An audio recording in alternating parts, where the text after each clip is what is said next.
Tom, I want to go back here to Bynum because this has a tie-in. Where those people we set us up real quick because we've gone long. 3D Politics Live every Monday at 7 p.m. right here live on Facebook.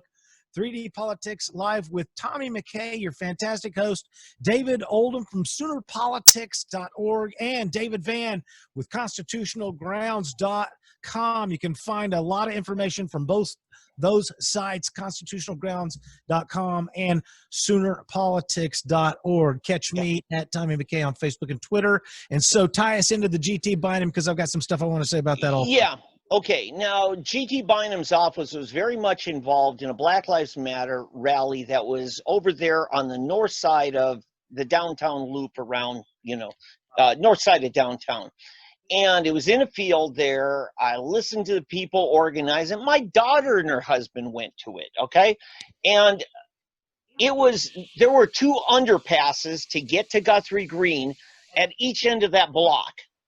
So you could have taken surface streets instead of climbing up the rise and going over the I-44 interstate, or 244. Right. My point is, whatever police officer or mayor decided it was okay to shut down that interstate and then fail to do it is guilty of causing this harm. This is a failure of our government. I want to know, where do I go on a Sunday morning to get a permit for Sunday afternoon, especially after we saw what happened in Minneapolis. Right. This is a screw up. It has Bynum's name all over it because they could have easily taken at either end of the block of the field they're in and walked surface streets, straight line. And people were taking their children up there. That's what's so sick about it. Tom, I'm going to channel my inner Bynum right now. They ought to be ashamed of themselves. Oh, yes. Yeah, shame on you. Shame on you. Yeah. Yeah. I'm saying it, man. That is idiotic, I mean, yeah, if you're going to, I've seen some of these videos where they're like, well, they tase the guy in front of his children. And I'm like, dude, when you have your children in the car is not the time to make a stand with the cops. I mean, it's a real simple thing. Oldham. Well, I was going to say we don't know what's going to ultimately transpire, whether some of these protesters that go up on onto the interstate are going to eventually be charged or not. Right. Most likely not. But there are lessons here for those of us who are fighting for actually, for real causes. And we'll get to more on the Bynum story and some of the ridiculous, things that they have demanded in order to stop their protests and things like that. But the point is that we who are fighting for liberty need to do more than we have. And if you're going to go and beg the people who are committing the atrocities, who are committing the criminal acts in government for permission to protest them, then we are going to fail. And I think that's a lesson we can take from this, and we need to take from this.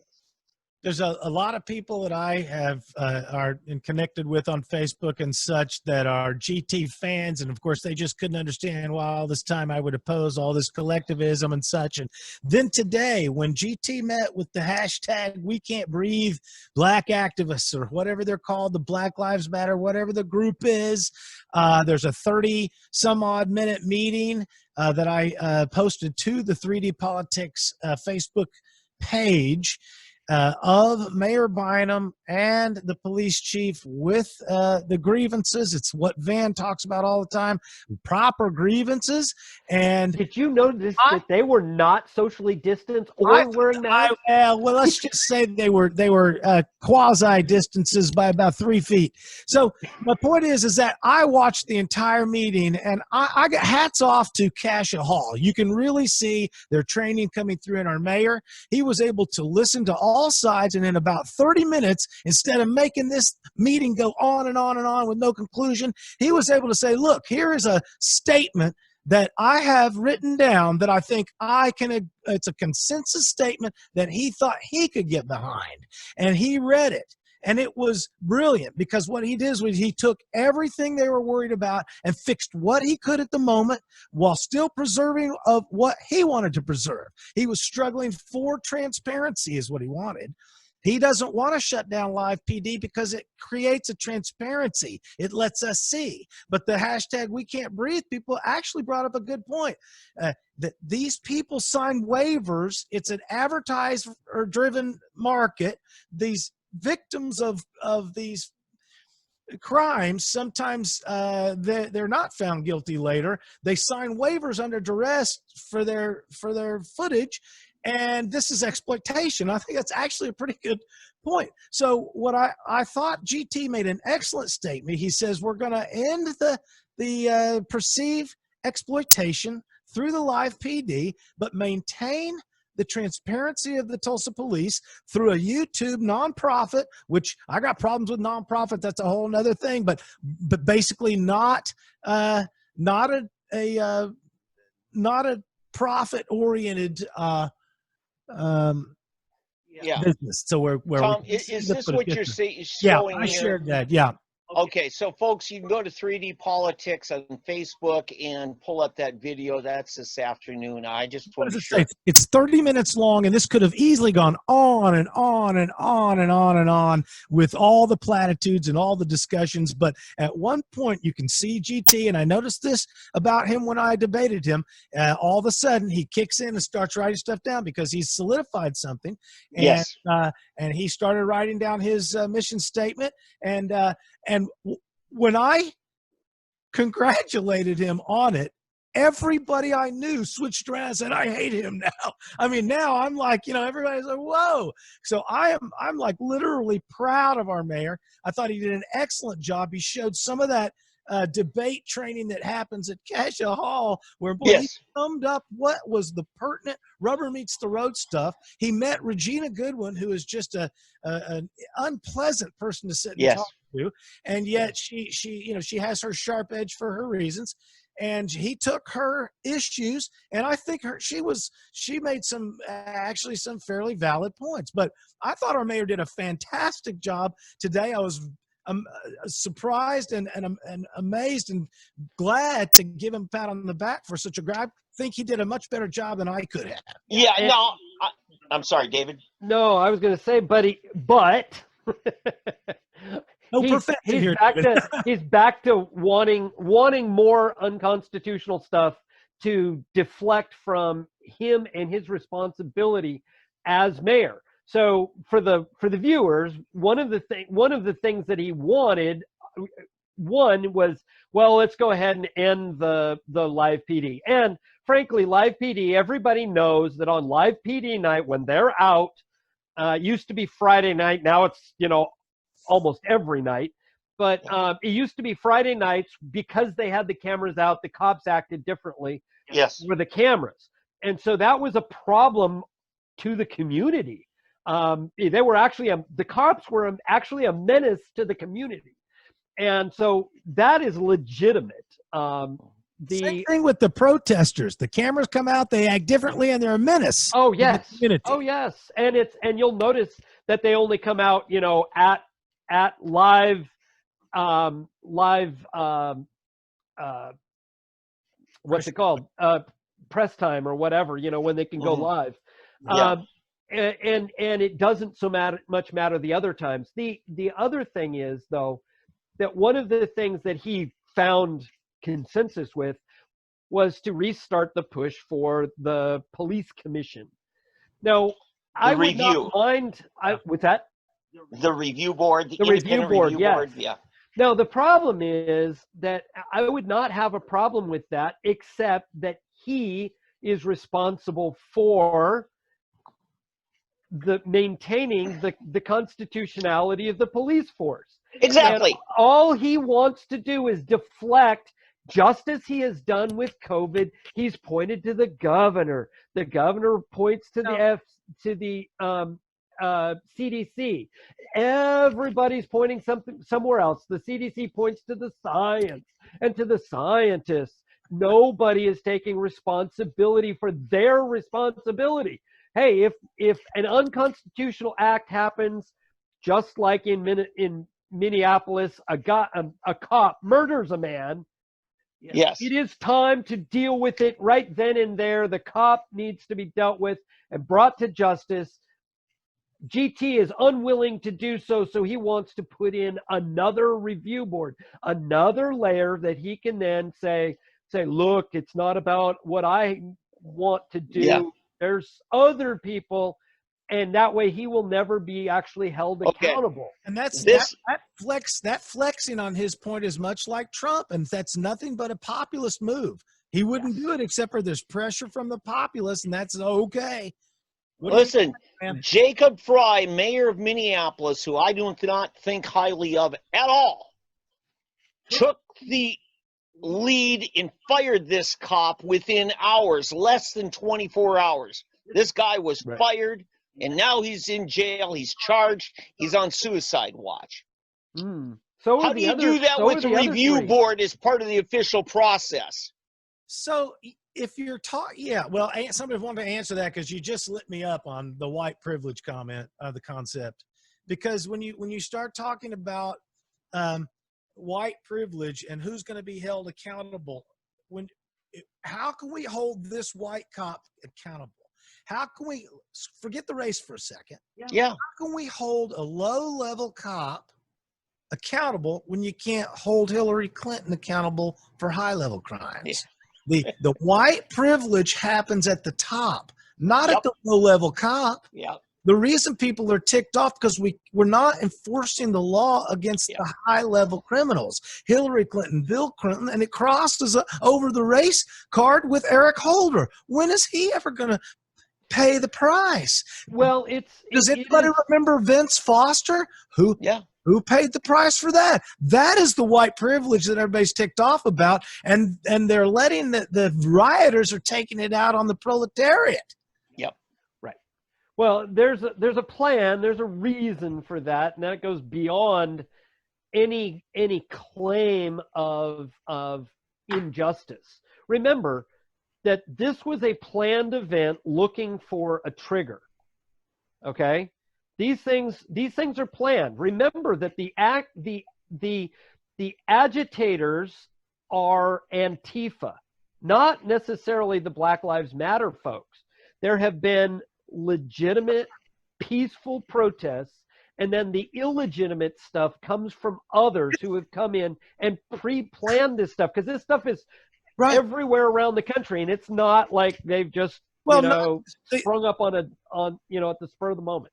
The whole concept of a legitimate protest being overtaken by some nefarious force is called history. It happens over and over through history. A good friend of mine at U of A up there in Arkansas during the Vietnam War, he was very vocal, a loud fella, very talkative, very politically oriented, set up a big protest. And on the day of their giant effective protest, all of a sudden they came in, hey, we got these national guys from SDS, the students from the Democratic Society, and we got some big speakers. And then for the first couple of minutes, he's like, oh, cool, because they're getting some real traction. Then all of a sudden, the national boys came in.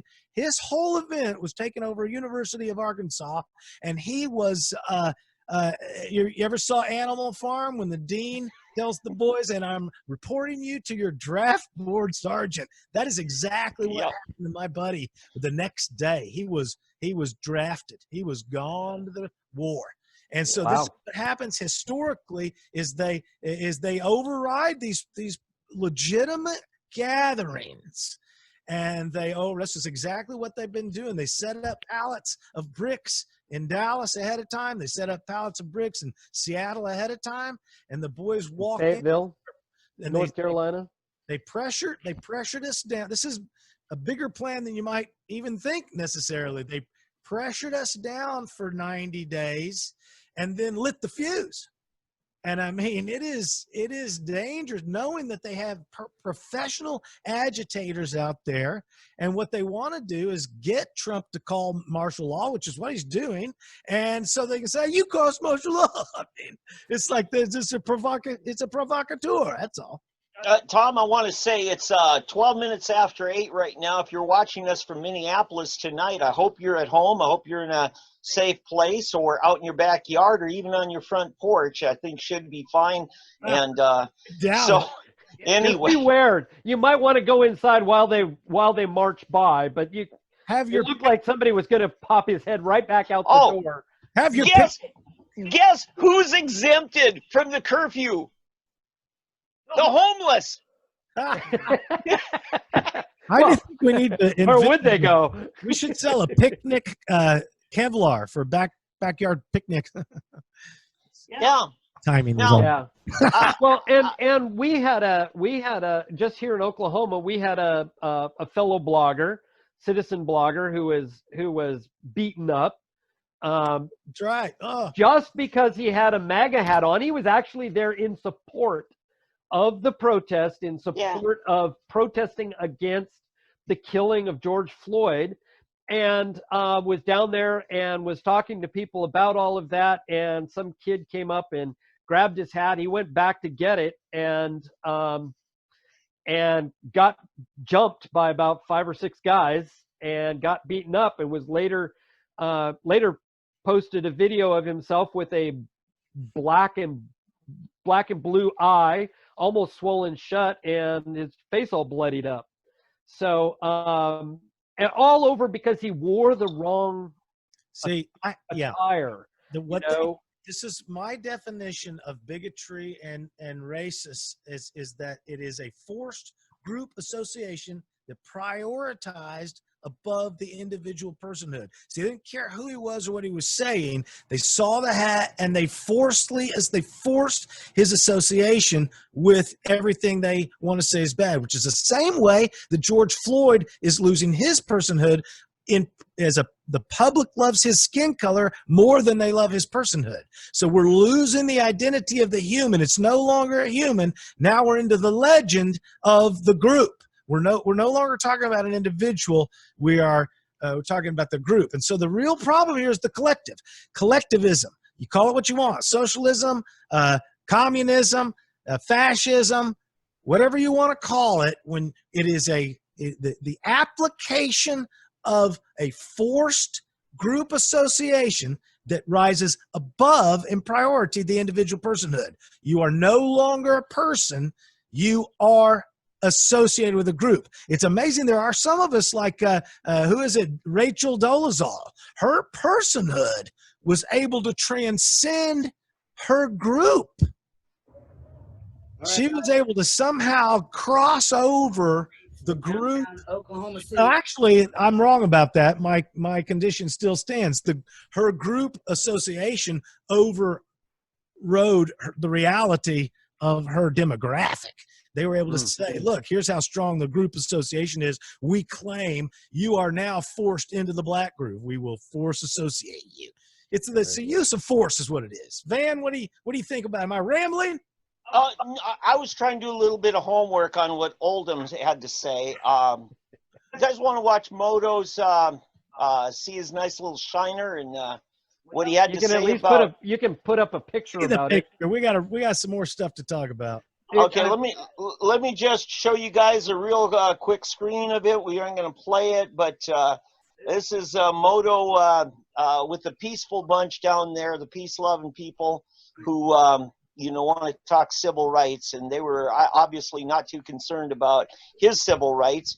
He's wearing a hat that says "Make America Great Again." How offensive can you be? Well, and that was his crime.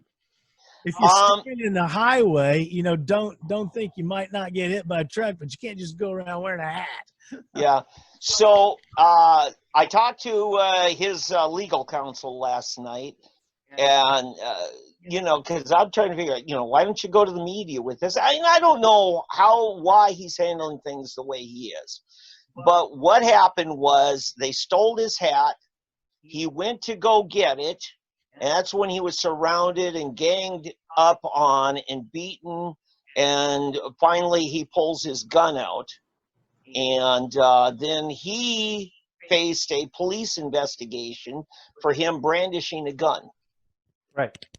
and no charges on anyone yet. So the Yet. white privilege didn't work for him in the same way that the white privilege didn't work for the GOP rally at Veterans Park last year when we had license and we had everything ready to roll legally with the city, and the Tulsa cops stood down. Yes. Remember, in order for white privilege to work, you have to be part of the bureaucratic and political swamp. If you're not part of that, then you don't, Yeah. or be well-moneyed. Otherwise, you don't get the privilege. Here's the warning I have, and this I'm dead serious about. If you, as a constitutionalist, liberty-loving, want everybody to have all their civil rights respected and honored, you happen to vote for Republicans, you happen to stand with the GOP, like this young man, and you go down there, if your politics are not within the spectrum and we don't know where that spectrum is, you are not only not welcome there, you may end up having your property stolen, and you try to assert your civil rights, you may end up like this guy or worse. Right. Right. So I'm just saying that you may really care about George Floyd, you may care about Black Lives Matter, but the makeup of the people, and this wasn't Minneapolis, this wasn't Philadelphia, wasn't DC, wasn't Atlanta, this was in Oklahoma. Bring us back to full screen, Van. Pardon me?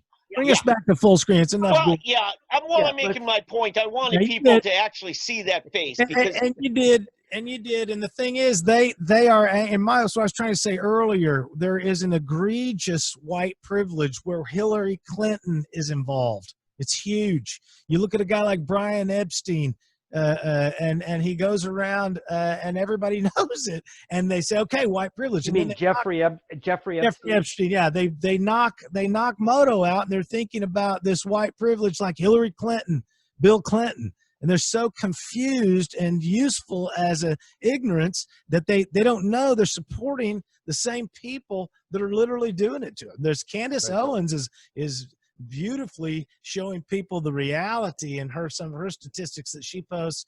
I think go ahead, Van. Two things. Yesterday, I found out my daughter was going down to the event at the OSU Tulsa campus on the north side of downtown. Okay. Maybe I should go down there. And I listened to a video from the rally organizer, and, she's, I don't know, chewing out somebody off screen while she's trying to do this. And I find out it's her husband. It's a black woman. And she's just kind of, and finally she turns to me, this is my husband. He happens to be white. And he said, he's white. He's one of the good ones. That's a racist statement. Mm-hmm. Period. I mean, you guys have heard me talk about how much I'm proud of my son-in-law, a young black man who I just think has the highest integrity of just about anybody I know his age. And I would never introduce him and say he's one of the good ones. Oh, right. That's basically a racist statement, no matter what color your skin is. Exactly. Well, let's also say, let's take it back. It's an un-American statement, because aren't we supposed to think the best of everybody until they prove themselves otherwise? Sure. That's the point. That's what's missing, whether it be COVID, drugs, guns, curfews, and all of that, is we assume the worst. Okay. Everybody's a criminal. Everybody's infecting you. Everybody's doing evil, and so we need to bring them into compliance. Right. Then we'll see about whether or not. Yeah, and I'm just saying, look, and I know, she screwed up. Maybe she'll clean that up. But I wasn't going to take any chances. This is organized by somebody who will just matter-of-factly, treat her husband horribly, first of all, and then, refer to him as one of the good whites, and so I go, no. Well, then I see what happens to Moto, and I'm like, double no, and hell no. Well, and the thing is, there are ways to go about it where you can hide yourself and not bring stuff like that on you, but we shouldn't have to. I mean, absolutely. I shouldn't have to leave my Make America Constitutional Again hat at home because it looks too much like the other. Yeah, but it was And- just I'm sorry, go ahead. But my point is, we should remember, as Americans, we have the right to express ourselves any way we want, so long as we are doing it peacefully. Right. And What we should all be able to get along on that basis, even though we vehemently disagree with the points. Yeah, my point, 11 or maybe it was 10 months ago, down in Lawton, a couple of our friends, Tim Harper, Adrian Oathab, were the only two acknowledged conservatives down there at this, the Dreamers, that they were going to be using Fort Sill as a detention center, right? And that Tim Harper, among several hundred of these leftists, he's flying a Trump flag and he doesn't get touched. Right. Well, they were afraid of his gun. Sure. But you're right. There was a different. There were people though that expressed that they wanted to touch him, but they were afraid to. Oh yes, yes. So it was in their hearts to do it. My point is, we shouldn't have to hide this. We should remember that if we're all living as proper Americans, as patriots, then we treat our neighbors with the respect due them just by their being an American, a fellow member of society. And there should be a proper respect and treatment due each and every single one of us. Doesn't matter the color of your skin, your creed, or anything else.